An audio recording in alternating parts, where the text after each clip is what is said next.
जब विपक्ष को ये लगा, जो इंडी गठबंधन है, घमंडिया गठबंधन है, कि अब जो है उनकी दाल गलने वाली नहीं है और 400 पार जो है वो हकीकत में उसको 400 पार होगा, तो परेशान होकर के ये जो गैंग है पूरा, वो हर राज्य में इस तरह की शरारतें कर रहा है। जहाँ पहले चरण का है वहाँ और ज़्यादा कर रहा होगा।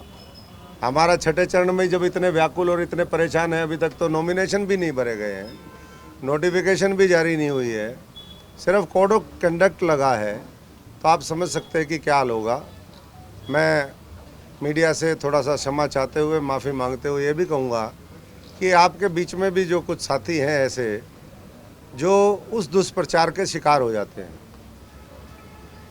पहले दिन से ही कई बार ये हुआ कि जी ये तो चुनाव नहीं उठा। भाई, जिस पार्टी का इतना महान संगठन हो, हमारे पन्ने तक प्रमुख हो, हमारे शक्ति केंद्र प्रमुख हो, मंडलों के अध्यक्ष हो, मंडलों के पदाधिकारी हो, जिले की कमेटी हो, उसके साथ साथ 50-60 और हमारे जो साथी संगठन है, तो मैं समझता हूँ कि उस पार्टी का मुकाबला कैसे वो लोग कर सकते हैं। लेकिन कई बार कोशिश करी कि चुनाव को प्रभावित करें। मैंने कहा कोई बात नहीं भाई, हम तो अपना कर्म करते रहेंगे।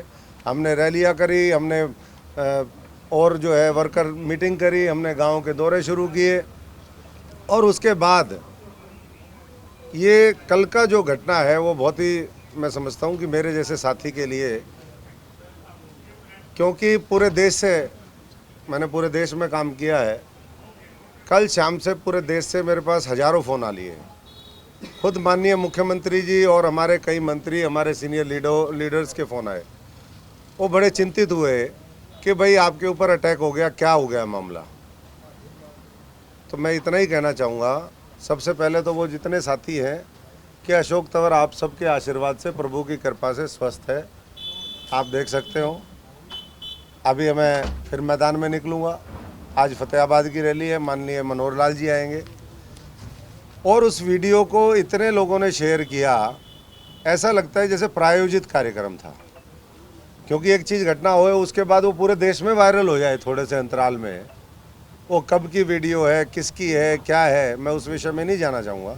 लेकिन 3 साल पुरानी वीडियो को उठा करके एक दुष्प्रचार किया गया, तो ये कौन ताकते हैं। मैंने इलेक्शन कमीशन में कल रात को आकर के हमारे जो रिटर्निंग ऑफिसर हैं, ज़िले के जो हमारे डीसी हैं, उनको ये सौंपी है।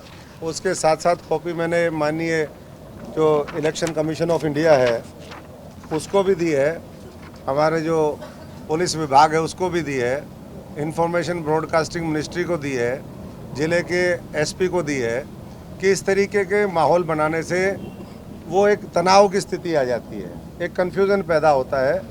और आईटी एक्ट के तहत जो भी धाराएं हैं उसका संज्ञान लेते हुए, जो हमारा आईपीसी है उसके अंतर्गत जो भी धाराएं बनती हैं ऐसे लोगों के खिलाफ, उसके ऊपर कठोर से कठोर कार्रवाई की जाए। इसमें बहुत से लोग हैं जो मैंने नाम भी लिए हैं। व्हाट्सएप ग्रुपों में तो कई हज़ार हैं, मैं कितने लिखूं इसमें। लेकिन चाहे वो आम आदमी पार्टी के हैंडल हो, चाहे कांग्रेस के हैंडल, आम आदमी पार्टी का ऑफिशियल हैंडल, जिसमें 12 लाख उनके इंस्टाग्राम में वो फॉलोवर हैं, उन्होंने वो कर दिया, डाल दिया। वॉइस ऑफ यूथ है, इनके 54,000 से ऊपर फॉलोवर हैं, इन्होंने डाल दिया। फेसबुक पे वायरल मीडिया है 46,000, इन्होंने डाल दिया। सिरसा न्यूज़, अरे सिरसा वालों मेरे से ही पूछ लेते भाई, अब सिरसा न्यूज़ भी अगर डालेगी तो फिर कैसे काम चलेगा। सिरसा न्यूज़ 24,000, NSUI हरियाणा 24,000, शशांक जैन ये 7,000, करनौली वाले ये 5,000। इस तरीके से इंडिविजुअल भी बहुत हैं।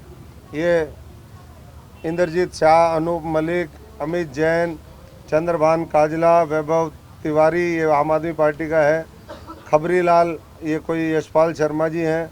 और एक व्हाट्सएप ग्रुप है, ये मैं उदाहरण के तौर पे कह रहा हूँ, पोल खोल खबर। भाई क्या पोल खोल खबर कर रहे हो आप यार, बताओ। फतेहाबाद का ये है, आपके पास कोई खबर ही नहीं है, क्या किसकी पोल खोलोगे। पोल खोलनी है तो चोरों की खोलो ना, डकैतों की खोलो, वो गादड़ गैंग की खोलो। गादड़ गैंग समझते होगे, गादड़ गैंग है पूरा जो इकट्ठा हो गया है, जो ये सोचता है बार बार अशोक तंवर को फंसाएंगे। क्या फंसाओगे भाई, मेरे को बताओ। मेरे को तो पूरा जो है संयुक्त रूप से इंडिया गठबंधन जो है कोई नहीं कुछ कर पाया, इसीलिए तो उनके पैर काँप रहे हैं, इसीलिए आज तक कैंडिडेट नहीं दे पाए हैं। तो इसलिए 25 दिन में पिछले लगातार 50 ऐसी फेक न्यूज़ चली। मैं आज 1 महीने बाद आपसे संपर्क कर रहा हूँ। इससे पहले मुझे लगा कि चलो ऐसे ही चलता रहेगा, तो बहुत ही ये शर्मनाक है।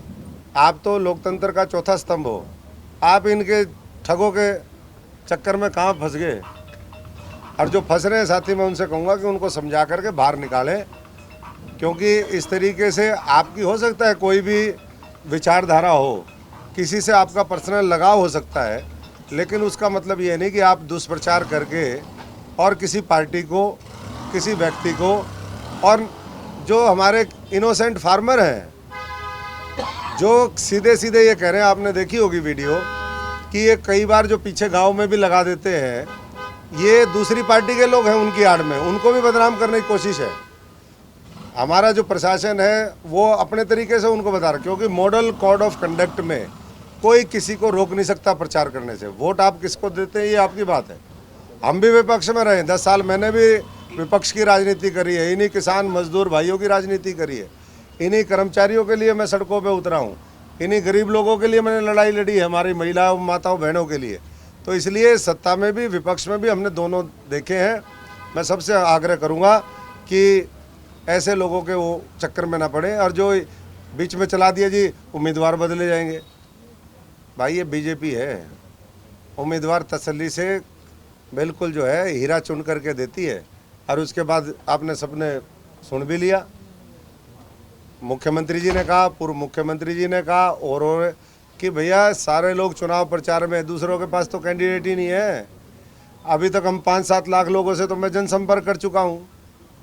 फिर कह देंगे मशीन में गड़बड़ है, ईवीएम की कह रहा हूँ मैं। अरे तुम्हारी मशीन में गड़बड़ है, तुम्हारे पास कैंडिडेट ही नहीं है, मैदान छोड़ छोड़ करके भाग रहे हैं लोग। फिर जब जनता साथ खड़ी होगी, जिसने काम किया है, जिसने भव्य दिव्य मंदिर बनाया, जिसने 370 खत्म करी, जिसने महिलाओं के लिए आरक्षण का प्रावधान कर दिया, जिसने 3 तलाक खत्म कर दिए, जिसने लाखों करोड़ रुपए के एक एक प्रोजेक्ट एक एक राज्य के अंदर दिए हैं, वोट उनको देंगे या घमंडियों को देंगे भाई, जिन्होंने 55 साल तक जो है इस देश को खोखला करने का काम किया, केवल झूठे वायदे किए। आज देश मोदी की गारंटी के साथ खड़ा है। और मैं उनको यही कहना चाहूँगा जो इस तरह की हरकतें कर रहे हैं, कांग्रेस और भाजपा के लोगों, जो हमारे भाजपा से जो इतनी खार खाते हैं, उनसे मैं इतना ही कहूँगा कि भाजपा से इतना आप वो मत करिए। भाजपा लोगों के दिलों में बैठी है, लोगों के दिमाग में बैठी है, और आज जो है पूरा दुनिया भारतीय जनता पार्टी के शीर्ष नेतृत्व की तरफ देख रही है। आपने भी देखा होगा, ये मेरे साथ कोई पहली बार नहीं हो रहा वैसे कि दुष्प्रचार मेरे खिलाफ चले, ये पहले भी चलता रहा। कांग्रेस में भी मेरे को रोज़ हटाते थे या नहीं हटाते थे बताइए। वो हटाते हटाते मैं 5 साल चला था, 5 साल रोज़ संयुक्त कांग्रेस, जो दूसरा जो गैंग है जो अब फिर मैदान में उतरेगा, उन्होंने कई बार मेरे जो है फेसबुक, ट्विटर सब हैक करने की कोशिश करी। मैं आज इसलिए करूँ, मैंने कभी बोला ये बात, कई बार हैक करने की कोशिश करी, लेकिन हैक फिर भी नहीं कर पाए। वो ऐसे अटेम्प्ट मेरे को मारने के। हाँ ये ज़रूर है, मेरे पास आखिरी हमला हुआ था वो राहुल गांधी की जब खाट यात्रा चल रही थी भैरव मंदिर दिल्ली में, मेरे को ऊपर 6 अक्टूबर 2016 को आखिरी हमला हुआ था। उसके बाद तो मेरे पर कोई हमला नहीं हुआ। लाश उभरी तो कई नाम लिखे थे उस पर, बहुत हैरान हुए होंगे मुझको डुबोने वाले, मेरे को मारने वाले भी अभी बहुत परेशान हो रहे होंगे कि यार ये जिंदा कैसे बच गया उस दिन।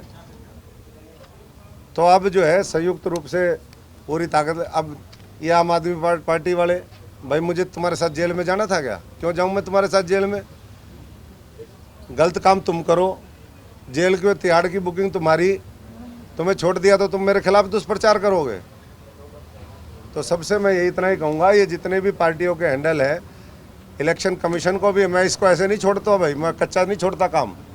जब तक ये फेक अकाउंट जो गड़बड़ करने वाले बंद नहीं होंगे, इनका दुष्प्रचार ख़त्म नहीं होगा, तब तक मेरी और मेरी पार्टी की ये लड़ाई जारी रहेगी। मैं आप सबसे भी विनती करता हूँ कि ये आपको बीच में अधर में छोड़ जाएंगे भाइयों। ये इतने भले लोग नहीं है, ये अपनों के ही नहीं हुए, आपके क्या होंगे। ये तो शोषण की दुकान है, शोषण की। खून पीते हैं मीठा मीठा, ये सागर भाई और दूसरे लोग, इनका सबका खून पी गए मीठा मीठा, जनता का, हजारों करोड़ों लोगों का, लाखों लोगों का। तो ऐसे लोगों के चक्कर में मत फंसिए। और इलेक्शन कमीशन आज 4 बजे तक उन्होंने कहा है कि हम इसका पूरा जो है तहकीकात करके उन चैनल्स के ऊपर कार्रवाई करेंगे। मैं उनके आश्वासन लेकर के अभी हम कुछ नहीं कर रहे, नहीं तो हम अपने तरीके से जो है लोकतांत्रिक जो भी हमारे अधिकार हैं, मेरा भी राइट टू लिबर्टी है, right to freedom of speech है, मैं अपनी बात कोई साथी अगर ये सोचे कि भाई हम इनको ऐसे ही हाँक लेंगे, इतना आसान नहीं है। मैं फौजी किसान मजदूर का बेटा हूँ, फाइटर हूँ, तो इसलिए पूरी फाइट करेंगे और अन्याय अत्याचार के खिलाफ पूरी लड़ाई हमारी जारी रहेगी। ये मैं आपको पूरा भेज दूंगा, जो मैंने अकाउंट आपके सारे व्हाट्सएप ग्रुप में, हमने एक व्हाट्सएप ग्रुप बनाया हुआ, आप सब उसमें हो, उसमें सारा जो कंटेंट हम इलेक्शन कमीशन को दे करके आए हैं या जो भी हमारे पास और है, जो मैंने नाम ली, और ये कुछ है ऐसे मेरे पास हज़ारों फ़ोन आ रहे हैं, गुजरात से फ़ोन आ रहे हैं, महाराष्ट्र से फ़ोन आ रहे हैं, दूसरे राज्यों से फ़ोन आ रहे हैं, जो उन्होंने भी डाली है। मैं उन राज्यों के भी जो जिम्मेदार साथी हैं उनसे यही आग्रह करूंगा कि आप खबरों की पहले जांच पड़ताल करें और उसके बाद खबरों को डालने का काम करें, ना कि दुष्प्रचार करें।